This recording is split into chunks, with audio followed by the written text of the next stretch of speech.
Hello, hello, hello. My name is Georgia, and thank you so much for stopping by. If you're new here, welcome. If you're a returning subscriber, welcome back. In this video, guys, I'd like to talk to you about how I turned the Vogue 1923 pattern. Let me just double check that. Vogue 1923, this pattern, into this bubble dress or balloon dress. I mean, maybe you can hardly recognize it based on how it's hung there. And I had to even pin it in place, guys, just so, it could look close to what it looks like on the pattern envelope.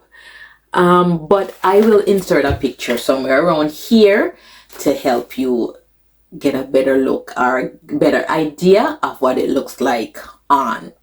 So but it is so lovely. This dress, I wore it out to post Valentine's Day night, because in my last video I explained that there was a huge snowstorm where I live in Canada around Valentine's Day. So we didn't go out. So we went out post Valentine's Day, and we had a lovely time, my husband and I. But when I was at the restaurant, I received quite a few compliments on this dress and also on my hair. I guess my overall appearance. A few people walked up to the table to tell me how lovely I looked, and I really appreciate that. And you know what my response was, right? It was, thank you so much. And if they complimented my dress, I would say, thank you so much, I made it. So I must say, like, when I wear the garments that I make, I wear them with so much more confidence and pride. And of course, guys, like, we're self-taught sewists, DIYers. We're doing this. We're teaching ourselves how to sew. And so, of course, the garments aren't perfect, but that doesn't matter to me. Because when I put it on, I feel great. So I guess that comes through. And so that night, I received quite a few compliments about this dress. So it's a winner. It's a winner. So let me tell you, the fabric that I use, the size all of that stuff. So let's jump right in. I cut a size 14 based on the finished garment measurements and the fabric that I used. So I use a stretch velvet fabric, and see, it's a lot of stretch in this one. So my bust measurement, and I have some notes here. So my bust measurement is 37 inches. And the finished garment measurement for the size 14 is 34. And again, I have a lot of stretch there's a lot of stretch in this fabric. So I knew that cutting size 14, even though the bust measurement is 3 inches smaller than my actual measurement, because there's so much stretch, I knew I would be okay. So it worked out. And even after I cut the bodice pieces, the front and back bodice pieces, I kind of put them on my body just to see how they would sit, and I felt okay with it. So I moved forward, and it turned out great. Initially, I love the top. I love the neckline on the pattern of this pattern, but for the bottom, like, I wasn't sure if I wanted to do the same pants and shirt, or if I wanted to do a skirt and top, or if I wanted to do a dress. And so I said, you know what, it's gonna be a dress. It will be a dress. But then again, I wasn't sure what I would do with the bottom of the dress. so when I cut out the pattern pieces for the bodice, I extended it about 9 inches below the hip. So let me show you. Oh, yeah. There we go. So it's the line drawing. So you see right where it stops here at the hips, I extended it 9 inches down, and turned it into kind of like a bodycon dress. But then when I tried it on after I made the top, and then I tried on the bodycon dress, I was like, I have so many styles like this already with the top, but you know, the fitted look, and I figured, okay, even if I do the bodycon dress, I would do some like a ruffle at the bottom or something. But I was like, I've done that before. I wanted something different, and I didn't want to rush and just make any old thing. I wanted something different. So I went on Pinterest, and I was just looking at pictures and saw the bubble skirt or balloon skirt kind of look. And I said, you know what, that one's interesting. But I've seen the look before, and I've heard people say that it's not very flattering, especially when you have like wider hips. It makes them look even wider, and it's not very flattering. So I was like, you know, it looks good on the models in the pictures, but would it look good on my figure? You know, so like I said, I at this point, you know, I had the bodycon dress still.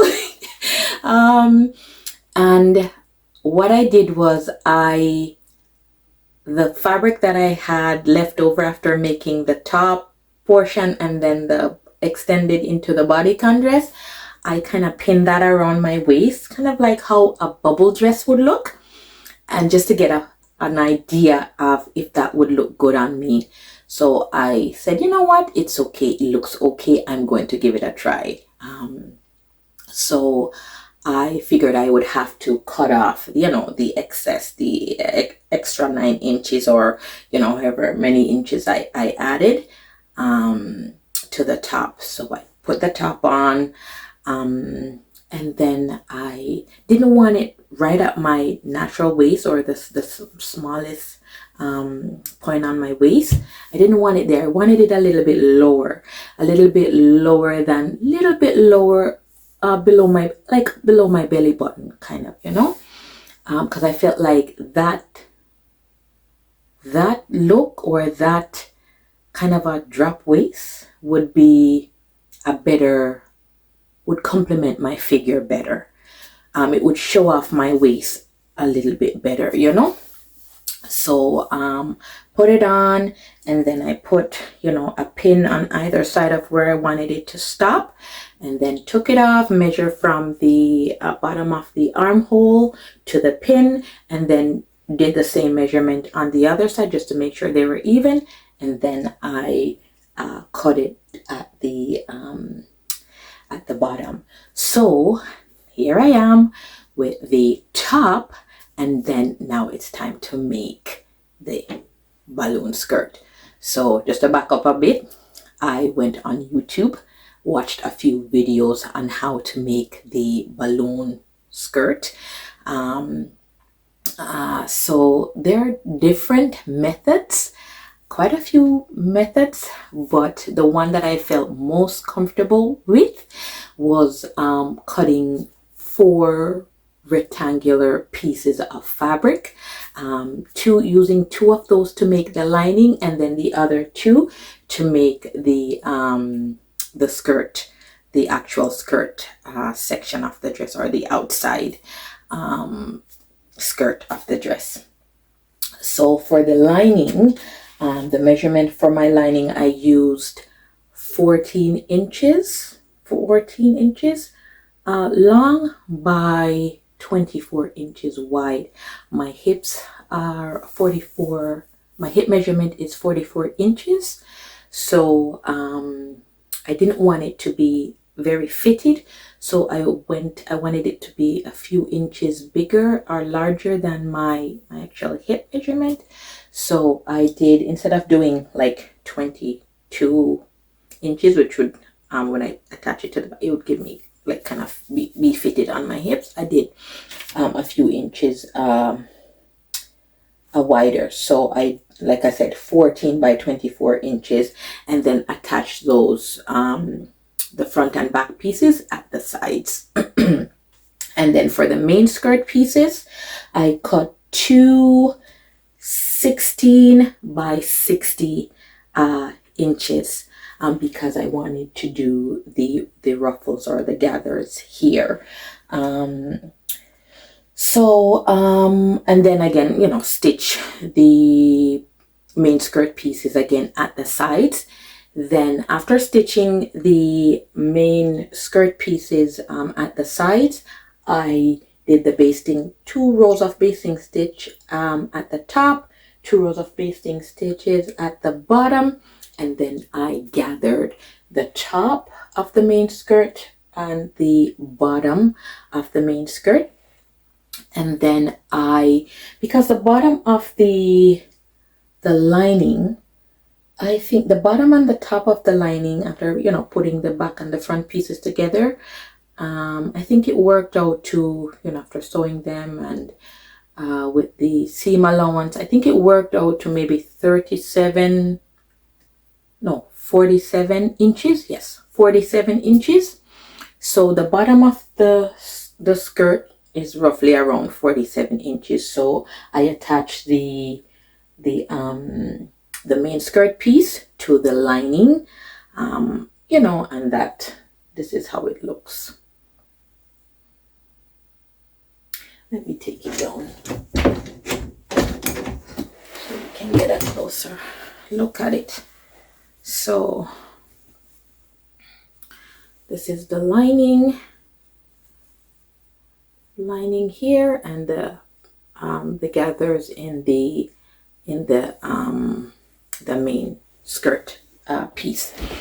So if you notice, I mentioned that and I hope all of this makes sense to you, and you have an idea of what I'm talking about, and you can visualize it while I go along. But so the lining, I cut it's 14 by 24, and the main skirt is 16 by 60. So the lining is 2 inches shorter than the main skirt pieces. And why is that, you ask? Is because if you want to get that bubble effect, right, the lining needs to be a little bit shorter than the skirt, so you can get that fold and that bubble effect. So there we have it.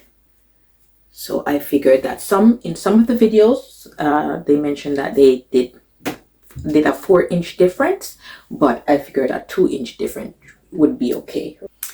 And I want to also mention that the bottom of the bodice measures about it's about 36 inches around.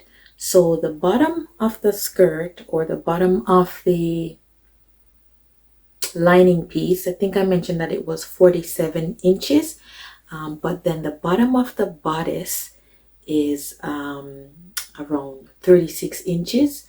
So I had to slightly gather the lining, and then also gather the main skirt to match the measurement at the bottom of the bodice.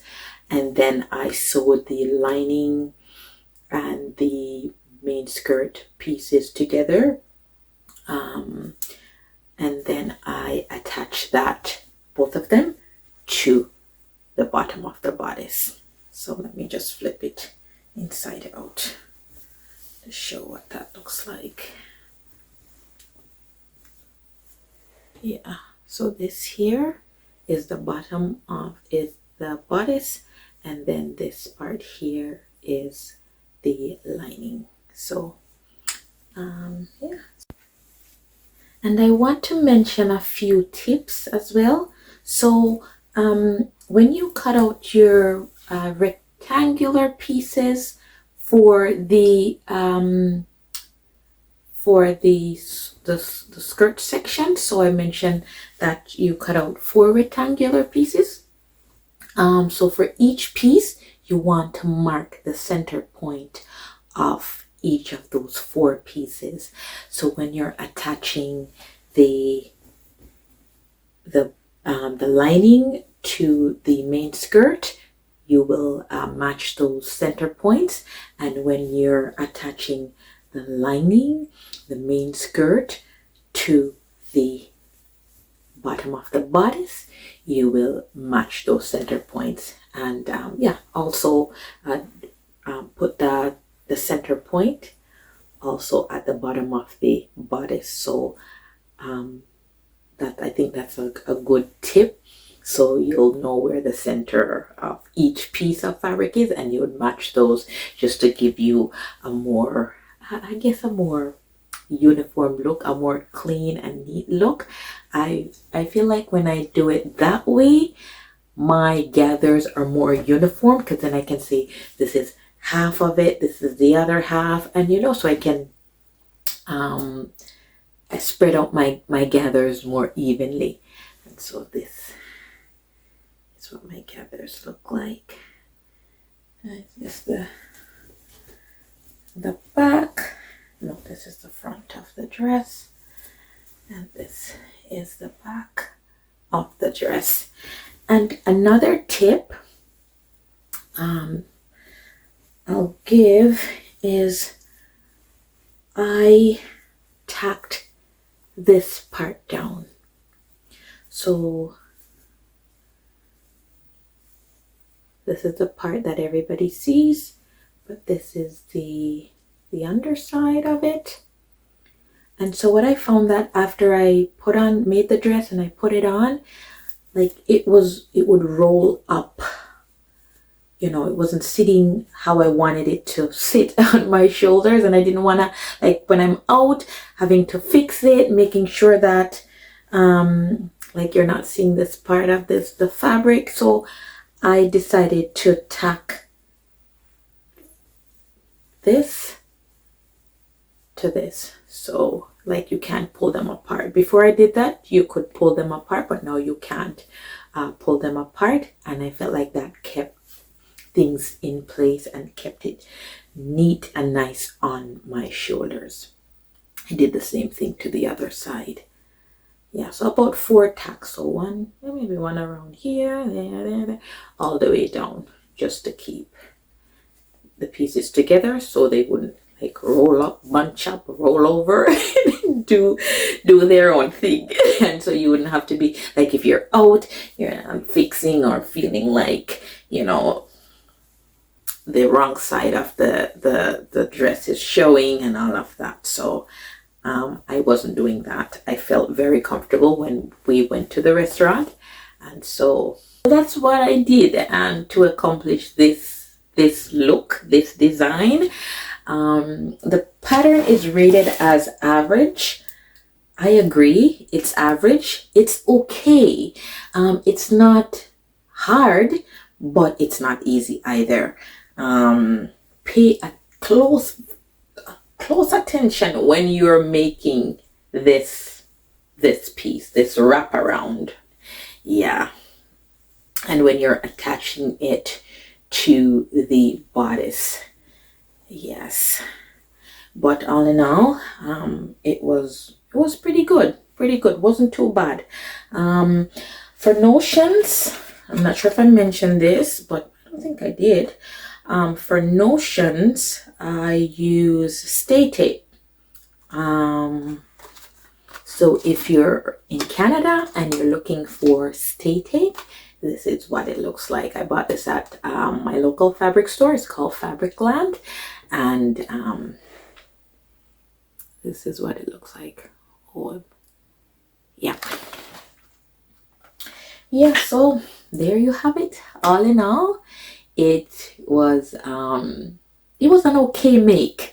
You know, I don't want to say it was an easy make. It wasn't an easy make. It's an average pattern.